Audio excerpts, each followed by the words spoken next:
what Europe was intentionally or unintentionally doing was doubling down on fossil fuels, which really seemed like a perverse reaction to the energy crisis they were facing from the Ukraine war. Welcome to Global Dispatches, a podcast for the foreign policy and global development communities and anyone who wants a deeper understanding of what is driving events in the world today. I'm your host, Mark Leon Goldberg. I am a veteran international affairs journalist and the editor of UN Dispatch. Enjoy the show.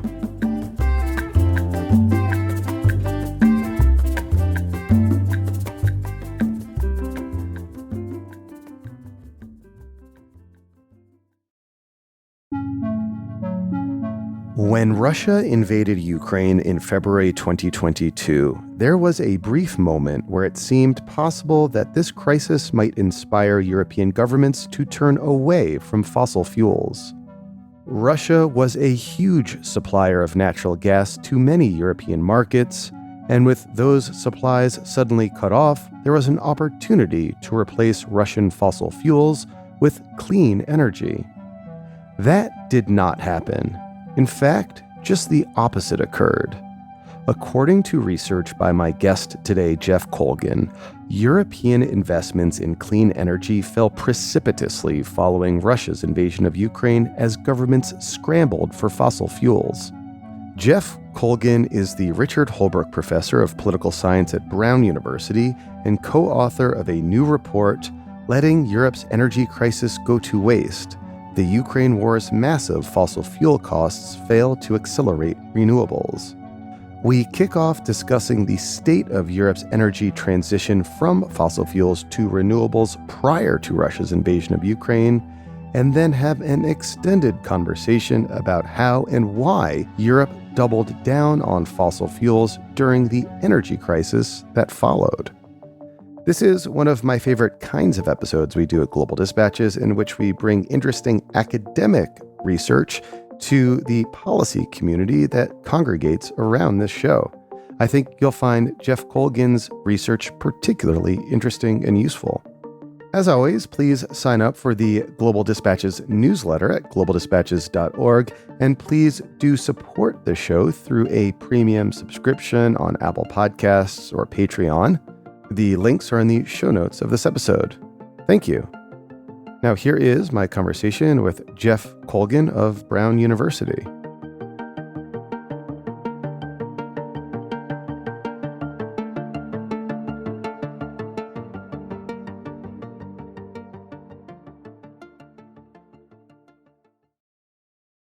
Can I have you describe the European energy mix and overall trends in European energy and production and consumption in the years prior to Russia's invasion of Ukraine? And what was the state of play of Europe's transition to non-fossil fuels back then?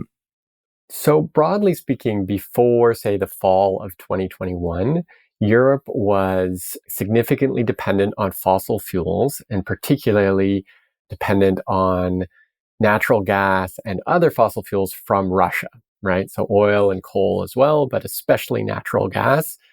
And this is in the context of a movement over the last 20 years where Europe has been building its renewables. So there's more solar and wind in Europe today than there was 20 years ago. But fossil fuels are still very much the backbone of certain parts of Europe's energy systems, particularly the heating and industrial uses. That's where fossil fuels. And of course, transportation, they remain to be king. Whereas electricity is moving more and more to solar and wind and nuclear in France in particular. And so I'm glad you brought up France as one example. How does Germany, Europe's largest economy, how did that look prior to fall of 2021? So Germany made the momentous decision in the wake of the Fukushima disaster in Japan in 2011 to shut down gradually all of its nuclear generating plants over a period of time. In fact, they were just finishing that process up in 2022 when the war broke out. And partly as a result of that shift away from nuclear energy, they had, in fact, increased their use of fossil fuels not just coal, but also heavy dependence on natural gas from Russia, right? And so they decided to build these pipelines called Nord Stream 1 and Nord Stream 2 from Russia that would come directly into Germany. And Nord Stream 2 was not yet actively online. It was just about to come online when the war broke out. And of course, history took a sharp turn after that point. It's just worth emphasizing just how all in Germany was under the previous Merkel government, at least, in investing in Nord Stream 2 and tying itself even more deeply to Russian fossil fuels ahead of the war. Right. So natural gas was the most important energy source in Europe before the war, and 40% of Europe's overall natural gas consumption was coming from Russian imports. And when I say Europe, I don't just mean the EU, I'm also including the United Kingdom. So this is a really important source for all of Europe is Russia's natural gas. And Germany, as you point out, was above that average, right? So it was something like a little bit above 50% of its natural gas was coming from Russia. So you mentioned an inflection point being the fall of 2021, but Russia's invasion of Ukraine didn't happen until February 2022. So what was it that began in the fall of 2021 that began to shift this dynamic? There's some ambiguity about exactly when this inflection point starts, but somewhere between, say, August and October of 2021, Russia's energy exports to Europe begin to fall quite significantly. And they're not breaking any contracts at this point, but what they're doing is using all of their discretionary market ability to limit their own exports to Europe. And so that's driving prices of many energy types, but especially natural gas. Those prices are rising very significantly. And, up until that point, natural gas had been, there's always a little bit of volatility, but the prices had been fairly steady for about a decade. And suddenly, in the fall of 2021, the prices were doubling and even tripling for natural gas generally. And before the war, there was, I think, some confusion and conversation about, well, what's really going on and why is Russia doing this? And of course, there was technical matters raised and market design, et cetera. But later, after the invasion, it's hard not to look back on that retrospectively and see that as an intentional design by Gazprom and the Kremlin to restrict Russian natural gas exports to Europe. A prelude to what would be coming, so to speak. Exactly. And the price impact of that really was a prelude because double and triple was certainly very concerning for energy consumers in the fall of 2021.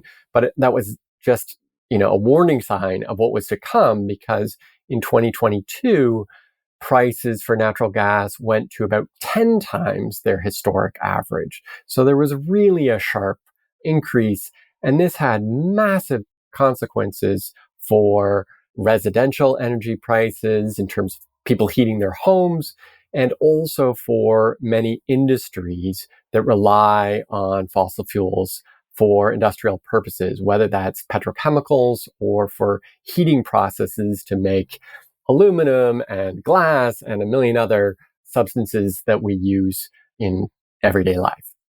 So, as you noted, after Russia's invasion of Ukraine, energy prices just shot up astronomically, 10 times in some cases as they were pre-war, according to what you just said. So, how did European policymakers respond to these energy price shocks? So even in kind of March and April of 2022, just in the weeks following the invasion of Ukraine, it was understood immediately that one of the real concerns was that Russia would try to turn off all the taps for its energy exports to Europe, and that this would be a problem not so much immediately, but in the winter of 2023, right? So last winter. And that was the concern, and European policymakers gradually put together something called Repower EU, which was their sort of flagship effort to reduce their dependence on Russian natural gas and Russian energy imports generally. And happily, that policy has been broadly successful, although it's worth pointing out, right? So last winter, Europe did not face a severe energy crisis, as some feared that it would. But that was largely because Europe got lucky with the weather, right? That there was a very mild winter, which meant that the demand for natural gas in Europe was much lower than is typical. And they didn't face shortages the way that we were worried they might. But broadly speaking, your research suggests that European energy policies in this time was to shore up supplies of fossil fuels and to provide subsidies to industries to enable their continued fossil fuel consumption so as to avoid the huge price shocks and give Europe a softer landing in the face of these energy price hikes that stemmed from Russia's invasion, correct? That's exactly right. And politicians understand that energy prices are an electoral issue. And so, understandably, to a certain extent, the major concern for policymakers was try to reduce the price impact of major natural gas price increases or energy price increases generally to residents, who are, of course, voters, and to industries. And while that's sort of understandable from an electoral politics perspective, what that ultimately led to were policies like price caps on natural gas or subsidies for fossil fuels. And at the same time, some windfall taxes applied to the electrical generating sector, including wind and solar. So what that means is that perversely, wind and solar generators were paying higher taxes while subsidies were going to fossil fuels. And so, of course, from an environmental perspective and from an energy security perspective, what Europe was intentionally or unintentionally doing was doubling down on fossil fuels, which really seemed like a perverse reaction to the energy crisis they were facing from the Ukraine war. And can you just kind of take us through some of the numbers that your study revealed about the extent to which European policymakers opted to double down on fossil fuels at the expense of investing in renewables? Like when faced with this crisis, Europe turned not to deeper investments in renewables, but rather to subsidizing fossil fuels to soften the blow for European populations, which is what your research revealed. So, what quantitatively did that look like? These were huge costs, right? And so we estimate overall that the cost of Europe's energy crisis, and I should be more specific, it's really a fossil fuel crisis, not an energy crisis, right? But the fossil fuel costs of what's happened since the Ukraine war is over €1 trillion. And we sort of came to that number by evaluating two major components. One was the extra costs of high-priced fossil fuels during this time, which was 643 billion euros above and beyond what they normally would have paid for regular consumption at sort of typical prices, non-war prices. So 643 billion from high-priced fuel, additional to what they would normally pay. And then separately, the second component was 908 billion euros in government spending that was energy related, linked to responding to this significant energy crisis. And so that included things like the costs of capping the natural gas prices or doing corporate bailouts to various utilities that were suddenly, financially inviable because of the price spikes, or paying for new infrastructure like LNG terminals so that Germany and Belgium and other countries could go to Qatar or the United States or other LNG providers and say, we need LNG desperately. And so we're going to build a new infrastructure so that we can have that LNG in the short term. But part and parcel of that reaction was long-term contracts where they're doubling down on fossil fuels, not just in the immediate short-term crisis, but choosing not to invest as much as they could in clean energy. And just to give, one more point on that, is in terms of numbers, an independent think tank called Ember made an estimate of, what would it really cost for Europe to essentially decarbonize most of its energy system, right? So not just electricity, but also industry and transportation, et cetera, moving towards a much cleaner energy system. And they expect that the cost was about 1.6 trillion by 2035. And so we're talking a very substantial amount of that investment cost for clean energy could have been paid for by some of the euros that are being put for, fossil fuel subsidies in the short term. And so that's a really poignant choice that unfortunately Europe found itself, because of previous decisions prior to the war, that it had this kind of short-term problem where it felt like, okay, we need to now pay a huge amount of money, over €1 trillion, to deal with this energy crisis, but they're not avoiding or helping to shield themselves from the next energy crisis that may come in future years. I do understand, though, like the European policymakers' kind of decision-making calculus. Like from a Russian perspective, their goal was to drive up energy prices because, as you said earlier, energy costs are a voting issue everywhere around the world, including in Europe. And Russia sought to drive a wedge in the Western alliance that was supporting Ukraine and thought it could potentially do so through manipulating energy markets, potentially to give rise to right-wing populism and right-wing populist parties that could erode that unified Western response. So I do understand these sort of European political trade-offs that were made in terms of wanting to immediately prevent a sharp increase in the price of fuel versus making more long-term investments in renewables. Right. Like I sort of understand where they're coming from. Right. But two caveats on that, because I think you're hitting on exactly the right issue. But there's two things we should think about this.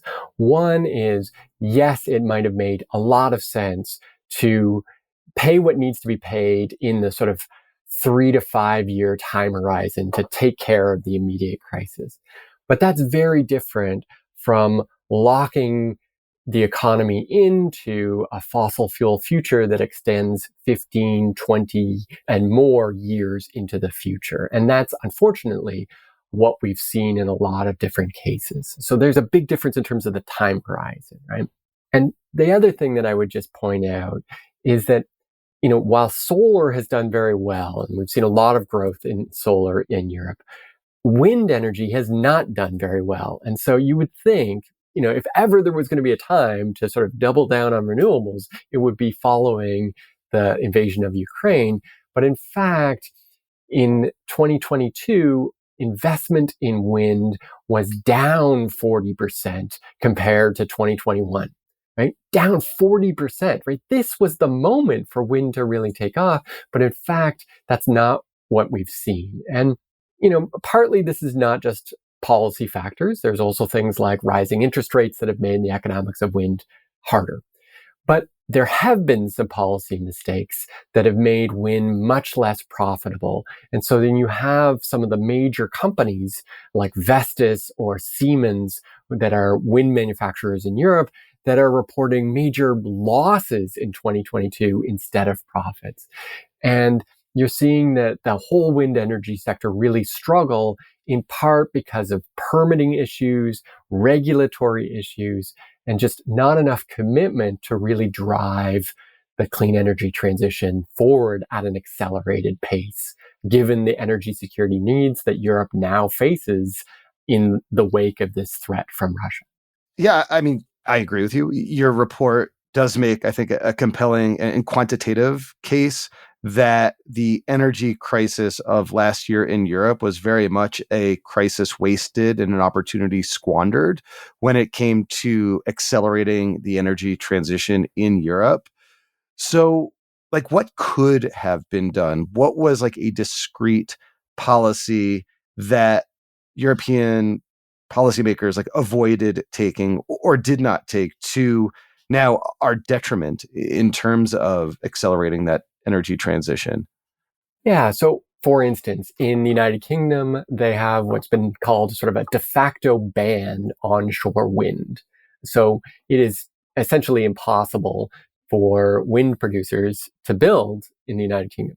That's a policy that can and should have been reversed on February 25th, 2022, the day after Russia invades Ukraine, right? The whole thinking around that should have changed. Instead, what we've seen is the United Kingdom announcing that they are going to max out the oil and gas production from the North Sea, right? So the whole approach of the choice between renewables versus oil and gas, it's characterized by this kind of short-term thinking and not paying enough attention to the energy security advantages of having wind and solar, where the basic fuel of wind and solar is, of course, wind and sunshine. And that's not something that geopolitics can affect, right? So a foreign dictator can't invade and cause the price of wind or sun to go up.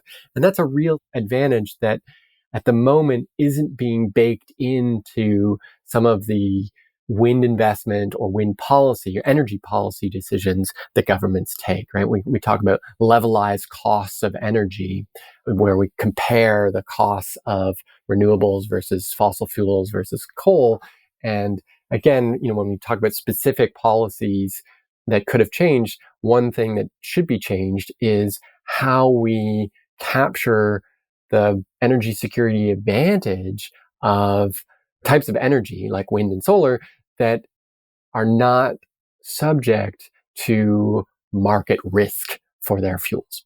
Yeah, I like geopolitical crises that impact the cost of oil and fossil fuels are like unfortunately like a feature of Yes, international relations. And it happens over and over again. The most recent one, of course, is Russia's invasion of Ukraine, but there are many others over the course of the decades. Yet this is not typically factored into long term thinking around energy transitions.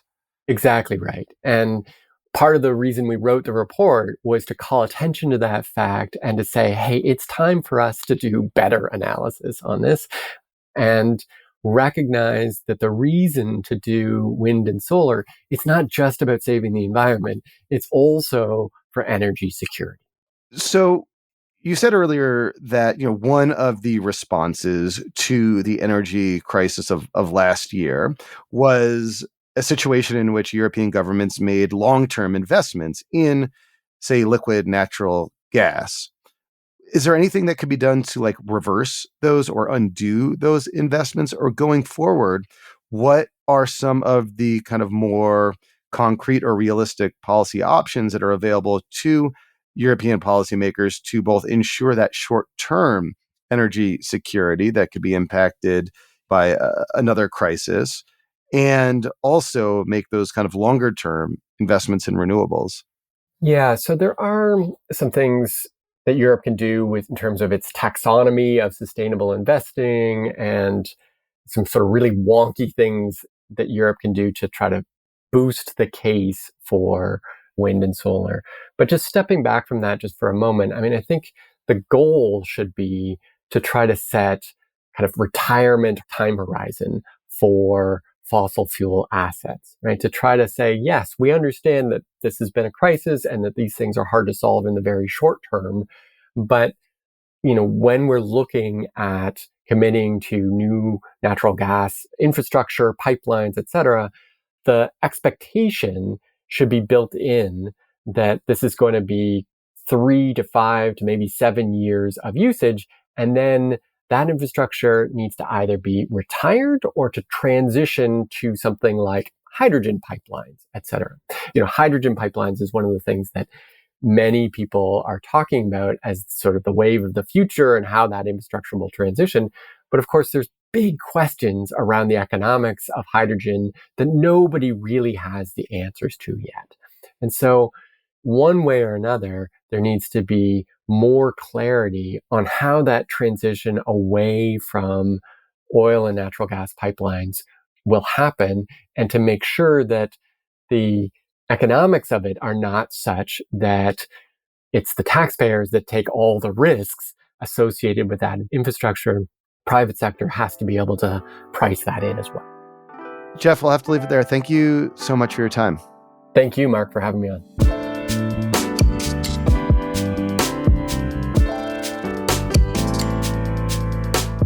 Thanks for listening to Global Dispatches. The show is produced by me, Mark Leon Goldberg. It is edited and mixed by Levi Sharp. If you are listening on Apple Podcasts, make sure to follow the show and enable automatic downloads to get new episodes as soon as they're released. On Spotify, tap the bell icon to get a notification when we publish new episodes. And of course, please visit globaldispatches.org to get on our free mailing list, get in touch with me, and access our full archive. Thank you.